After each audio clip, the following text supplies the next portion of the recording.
Hi everyone, welcome to another unboxing video. Today I have the Apple Mac Mini and it comes with the new Apple M1 series processor. Now, Apple launched the M1 processor at the November One More Thing event and that took place on 10th of November. Apple had earlier announced that they would be designing and developing their own processors in the WWDC event. And within a matter of 5 to 6 months, or I think it's around 5 months, they have come out with this new line of processors called M1. Now, M1 is the first chip that they have developed. I'm sure they are going to come up with few more powerful chips in the coming months or coming 2 years. As Apple announced that they wanted to move from the Intel chips to their own processor lineup in the next 2 years. So hopefully in the next quarter or 2 quarters, we'll see more powerful chips. So let's see what is there in the M1 chip. So I'll head over to the Apple side because that would have the most up-to-date and accurate information. So the M1 is a 8-core processor. It comes with four low power processors and then four high performance processors. Now Apple calls it a small chip with a giant leap, and they've described a lot of technical details like it's a 5 nanometer process, 16 billion transistors, unified memory. They are not calling it RAM, but they call it unified memory, although it is RAM for all practical purposes. So the one thing different is that the RAM is inbuilt on the processor itself, and that's why they call it SoC or system on chip. The way Apple designs their own processors for the iPad and iPhones, they have designed this for the Mac lineup. Now, in terms of performance, Apple does claim it is much faster than the top performing Intel processors. For example, 3.9 times for faster video processing, 7.1 times faster than the Intel ones for image processing. And although Apple doesn't name Intel or any other company, they say equivalent processors. So apart from that, what Apple did was they used the same processor, which is the M1 processor, for three of their Mac devices. The MacBook Air, which got launched, the MacBook Pro, which is a 13-inch one. There is a 16-inch one, which is still available with the Intel processor, although there were reports that it would also get this M1 or M series processor, but I think Apple is going to put a more powerful processor in it. And the third one being the M1 Mac Mini, which I'm going to unbox and do a quick review today. Apart from that, as I said, it has four high performance and four high efficiency cores. The high efficiency ones are which use less power, and the high performance cores are which kick in when we do intense tasks such as video editing or Photoshop, using Photoshop or Lightroom, wherever the GPU requirement is more or maybe the CPU requirement is more, that is where the high performance cores come in. Now with the MacBook Air, what Apple did was it removed the fan and it used I think metallic structure, probably similar to the iPad or iPhones. So it is a totally fanless chip, and from the benchmarks and reports that I have been reading and watching videos, it is more or less similar to the MacBook Pro, and some people say the MacBook Pro has become obsolete. The 13-inch one though, not the 16-inch one.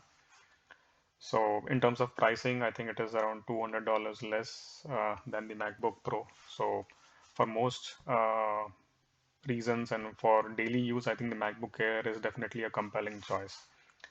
Apart from that, Apple has given a lot more technical details like performance per watt. These are technical things which most of us don't look at in daily life. All we want is a good system which does most of our tasks. And for people who do video and photo editing, they probably require more of these details and benchmarks when they are processing 4K, 8K videos or 8-bit and 12-bit videos, recording on some of the advanced cameras that we have in the market.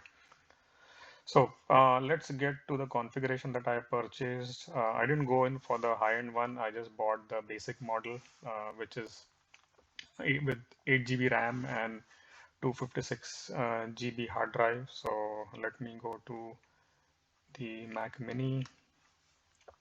Now, because Apple uses the same processor on all three models, and in fact, when it comes to options within the same model, it is still the same processor, with the exception of the MacBook Air. The base model, I think, uses a 7-core GPU versus all the others using an 8-core GPU. I don't know why they would do that, but probably they didn't want the laptop to become heated, and that probably was achieved by reducing one core. Again, Apple knows its own reasons. So let me go to tech specs. Now, unlike the MacBook Air or MacBook Pro with the Mac Mini, you need to have certain basic things before you want to use it. So the Mac Mini is like a rectangular box or a square box with rounded edges. It's probably 6 to 7 inches in dimensions. Being a square, it's the same on all sides. So what you need is at least one monitor. If you have two, that is fine. You need a keyboard, wireless or wired should be fine. You need a mouse, and then you need certain connectors in case you're not using the standard provided connectors that Apple is providing on the Mac Mini. So if I look at the configuration, it's the same configuration for all options. On the Mac Mini, 8 GB unified memory can be extended to 16 GB. The only drawback that these three systems have is they can't go beyond 16 GB, but Apple claims that 16 GB is more than enough, and I've seen reports from video editors that they didn't have any issues with 16 GB. So many people who have been using 32 GB found it much better with the 16 GB configuration. Again, every person has their own requirements, so one configuration may or may not suit everyone. The base model comes with 256 GB SSD. You can configure it up to 2 terabytes. I'll be using the 256 GB because I have certain external SSDs which can connect via USB-C. It has support to connect to two displays. I have two displays, so that is fine. Thunderbolt support, HDMI 2, built-in speaker, headphone jack, and HDMI 2.0 port supports multi-channel audio output. So this is the back portion of the Mac Mini. You have the power cable, the power button, the Ethernet in case you are using a wired connection. I hope it has got a wireless connection because I am going to be using a wireless connection for Wi-Fi. Again, this is kind of the cooling area where the fan sits inside. You have the USB-A, which is the standard USB connections. Most of us use HDMI and Thunderbolt. Okay, so in terms of costing, the standard configuration comes for around $699 plus tax. And so this is the standard configuration. It comes with 8-core CPU, which I mentioned earlier, the same 8 GB unified memory, 256 GB SSD storage, and gigabit Ethernet. Again, if you are using a wired connection, you can plug in a wire. And the cost is $699 plus tax. So I had some offers from the website I purchased. So here I am with the Mac Mini, and let's head over to the unboxing. So here we are with the M1 Mac Mini, shiny new box.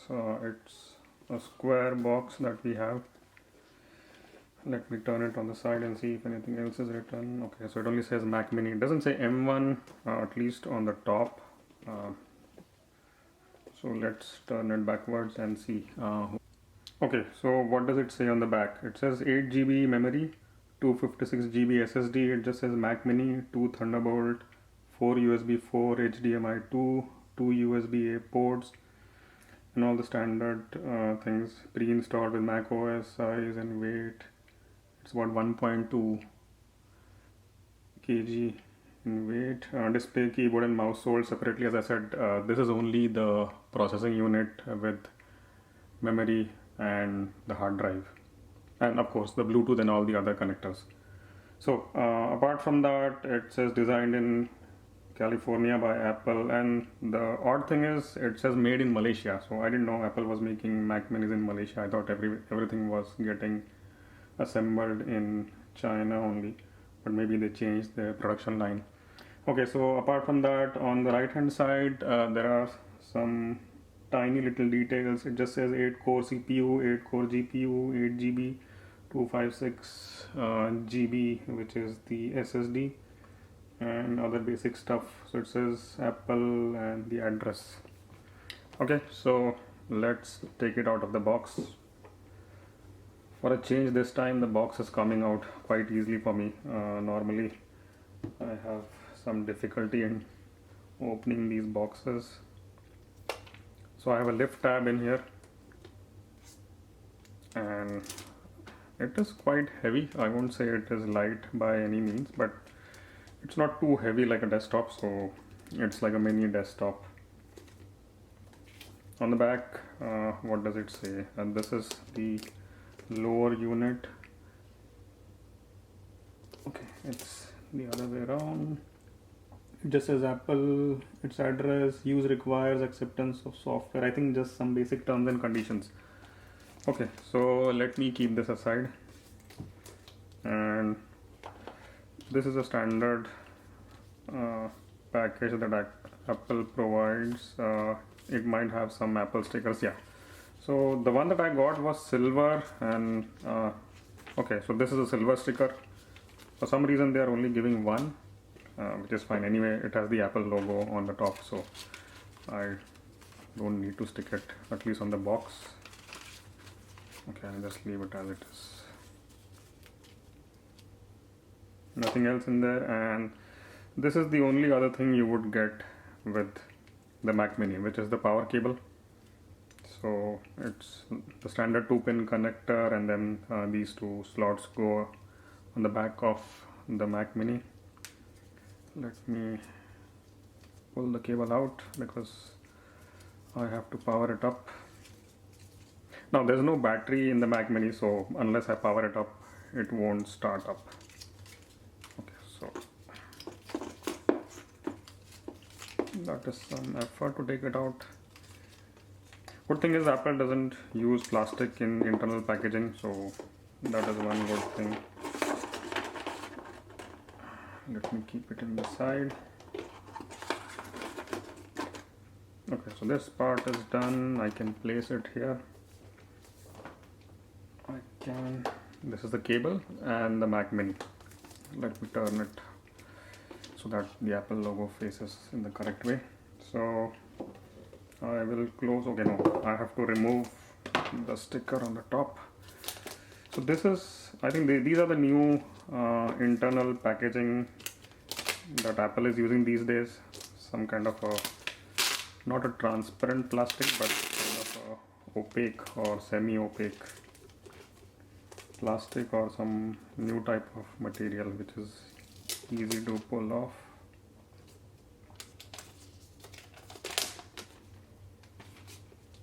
Okay, so it says Mac Mini on the bottom, and I have seen some people have successfully taken out this enclosure. Inside it you have the fan, and then everything is soldered onto the motherboard. Okay, so let me connect and power it up. Let me see on the other side if there's anything. So there's a small light here. I don't know if you can see it properly. Yeah, this one. So that is the power indicator, I think. And let me, yeah, so what they have done is they have sealed the back. If you see the black plastic covering, so I think here is the power socket. There may be a button here to power it on, and all the other connectors are on this side. So I'll peel it off, and then is there a lift tab in here? Okay, so they have given kind of a lift tab. There it goes. I'm not touching the Mac Mini because I don't want to get my fingerprints on it. It is still new, so I don't want my fingerprints to spoil the display. Okay, so I'll just use this plastic to hold it for some time. So the large opening you see here is the fan vent, and these are two USB-A ports. You have a headphone jack, and this is the HDMI, and two USB or Thunderbolt ports. The Ethernet connector if you are using a physical cable, the power cable, which is this one, goes in here, and this is the power button. Okay, so that's about it. There's nothing else to be taken out or done here. So I'll see you when I start plugging it in and then I'll power it on and then take you through the initial setup. Okay, so I have connected the M1 Mac Mini with my monitor. I did have some hiccups in terms of getting the display to work. I was using a 7 or I think it's 8 in 1 adapter, and then I realized that my monitor does not have a HDMI connection, so I had to use a DVI to HDMI. But when I connected the HDMI cable to the Mac Mini, for some reason it did not recognize the monitor. I was just getting a no signal error on the monitor. So what I did was I have a ThinkPad dock which connects via USB-C. I wasn't sure if that would work with the Mac Mini, but somehow it seems to work. And right now, what I did was I connected my monitor to the dock via a DVI to HDMI cable, and then the dock connects to the Mac Mini via USB-C connection. So overall, it looks to be connected fine. So let's get started with the setup. So it is asking for language, and I did connect my USB wireless mouse also, so I can use the mouse. And the keyboard I'm using is still a Windows keyboard because so far I have used a Windows laptop, but I will change to a Mac keyboard once the setup is done. So I'll go ahead with the setup. Language is English.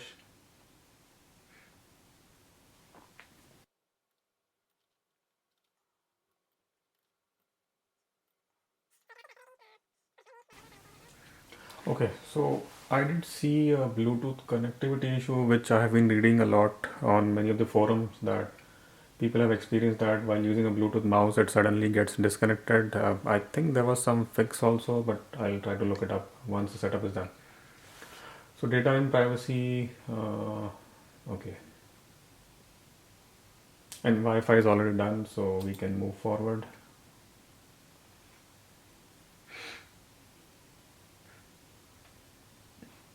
Okay, so I don't want to migrate anything. I want to start fresh. So I'll say not now. Okay, so Apple ID is created. Let's move forward with the terms and conditions. I don't see anything very different from other conditions I have read. Okay. Okay, so all my applications are installed. I didn't install a lot of stuff, but I just had some updates and then MS Office. And I also installed DaVinci Resolve, which is the free version of the application. Now, Resolve is probably one of the good video editors and which is out in the market, and it also has a free version. There is a paid version for about $300, but I was just trying to use it for some basic stuff. So it can do a lot more than just video editing. You can create, I think, shapes and transform your videos a lot more than what iMovie or other professional editors do. So it's more like a programming language, I think, for video editing. Okay, so this system has 8 GB RAM, and I initially thought that 8 GB might not be sufficient. But if I look at the activity monitor, it doesn't feel like it is trying to go to the top end of the 8 GB limit. So it is generally around the 6 to 7 GB mark, and there is always 1 GB of memory available. But what the M1 Macs have done is that they are using a lot of swap memory, so files are getting cached, and I think that is because of the high speed SSD which is there in all the new M1 Macs. So there is slightly improvement. These new SSDs are slightly faster than the earlier ones. So what Apple tries to do is, or rather what Mac OS tries to do is, whatever applications are not being used, they get moved to the cache or swap, and then that's how it is able to use just the 8 GB of RAM.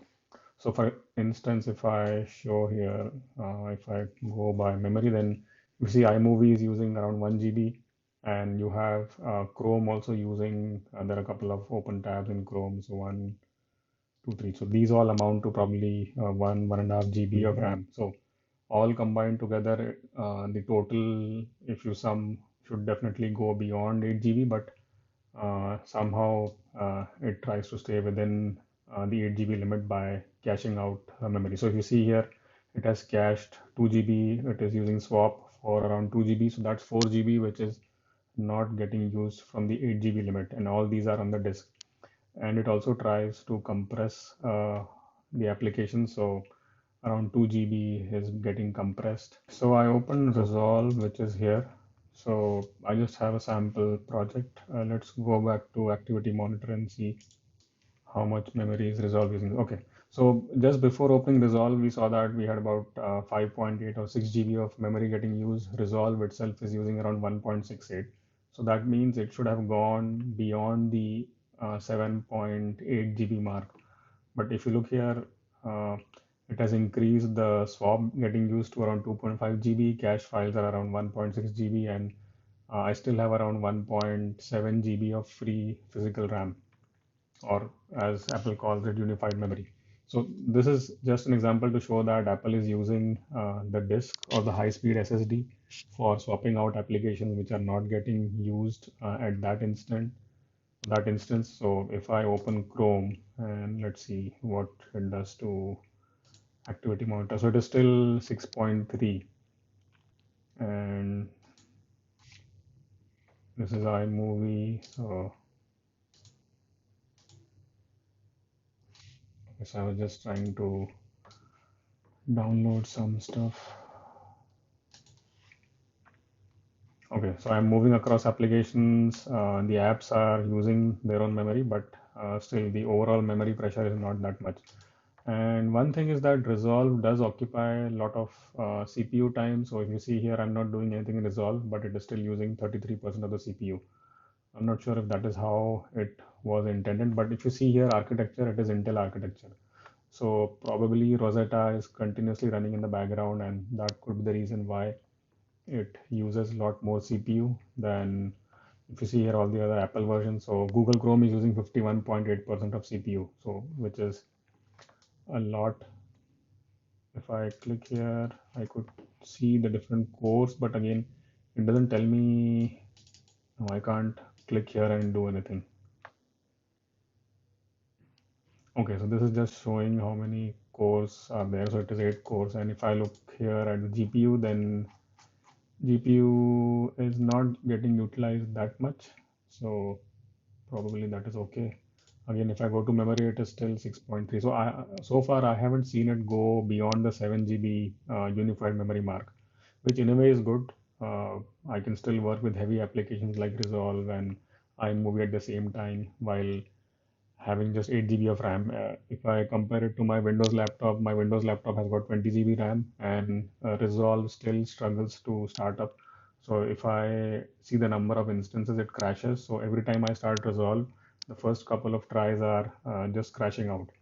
And if I somehow manage to open it up, then once I start editing something, I don't see the output instantaneously, and somehow 5 or 10 minutes within the project it will again crash, and that hasn't happened here so far. So in a way, the M1, with its 8 core CPU, 8 core GPU, and just 8 GB RAM, is still able to manage with limited capacity. So that is one good thing about these Macs. Other than that, all these are standard stuff. I haven't used anything else. Let me launch something else also.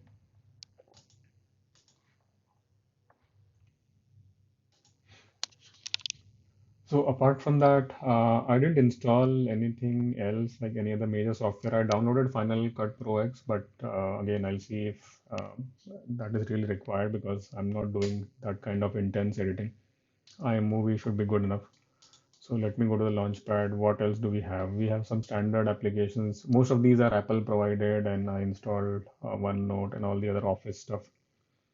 Apart from that, is there anything else in here? So these are just some basic Apple software, Bluetooth. The Bluetooth issue that I had has not been resolved yet.